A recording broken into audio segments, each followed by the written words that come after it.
everybody, it's Dr. Joe and Cool Callie. Oh yeah, and today I'm going to show you my top 7 treatments for hip tightness. So let's get started. Disclaimer alert, disclaimer alert.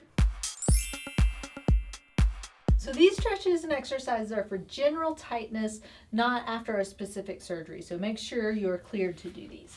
So the first one that I like to do just to get that tightness out of the hips is lying down on the floor. And if you can't get down on the floor, you can do these in your bed or on a couch. And you're just going to start off with a knee to chest stretch. And it's just like it sounds.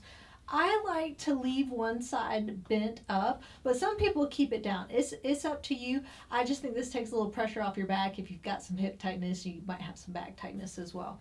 So you're just going to bring one knee up towards your chest. If you have some knee issues, sometimes when people grab up here, it's a little painful on their knees, kind of push into it. So you can grab underneath here if you have some knee tightness, but just kind of pulling up towards you, and you're going to hold this for 30 seconds. So getting that nice stretch in there. It shouldn't be too painful. If you've got a little groin pain in there, just don't pull quite as hard. But again, if you want a little bit more of a stretch, some people like to grab up on top like that. So 30-second hold. I would do both sides, even if you only have hip tightness on one side, since they're so closely connected. You probably want to do both sides. So 3 on each side for a 30-second hold. So then the next one is going to be going into a butterfly stretch. So this is going to stretch out those inner thigh muscles, kind of the groin area. So with a butterfly stretch, you can do it sitting up or you can do it lying down modified. So just depending on how much tightness you have. So you're just going to kind of put your feet together out in front of you with your knees kind of open out to each side. And then just bring your heels in towards you to get that stretch. You want to keep your back pretty straight. If you're coming down like this, you're not going to get quite as much of a stretch and you're going to have to work a little harder for the stretch. But if you keep your back pretty straight up, you can get a better stretch. And just bring your heels in until you feel a little bit of tightness in your groin area. Once you feel that tightness, you can either hold it there for the 30 seconds, or if you want just a little bit more of a stretch, if you kind of put your elbows on the inner thighs by your knee there, you can lean forward and push down a little bit, and that's going to give you even more of a stretch. But remember, you don't want it to be painful. Stretching should be, you should feel tension, you should feel pressure, but it should never be painful. So again, holding that 30 seconds, coming back up, doing that 3 times each. So then the next one is going to be a piriformis stretch. So the piriformis, again, has a lot to do with the tightness in the hips, those rotational type muscles. So those are really good to work out as well. You can stretch the piriformis a whole bunch of different ways. You can also do it seated in a chair. You don't have to get down to do it. But the easiest one that I like to do is just take the side that you want to stretch and put your foot across just above your knee like this. And so it's kind of making a figure 4 position right there. So keep your back straight, and you can do either way to stretch. You can take the other foot and slide it up towards you, and you should feel that stretch in that piriformis area right there. Or you can just bring your whole body up, but at your hips, try not to curl your back, because then you're not getting much of a stretch. But keep that back straight and then just lean forward at your hips. And I'm feeling a really good stretch right through my piriformis right there.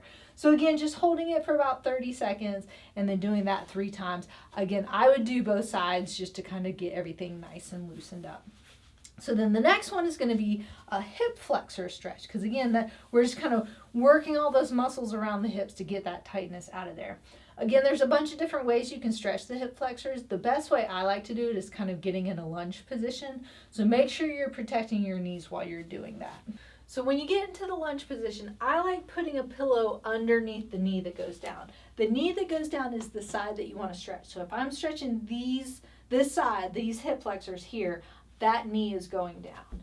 Put your other foot a little bit further out in front of you so you can get a good lunge forward. The key with the hip flexor stretch is you want to keep your upper body upright. If I lean forward like this and stretch, I'm not stretching my hip flexor at all. I have to keep my upper body upright and then shift my whole body forward, and then I'm getting that stretch right through there. So again, it's a full stretch. It's that 30-second stretch.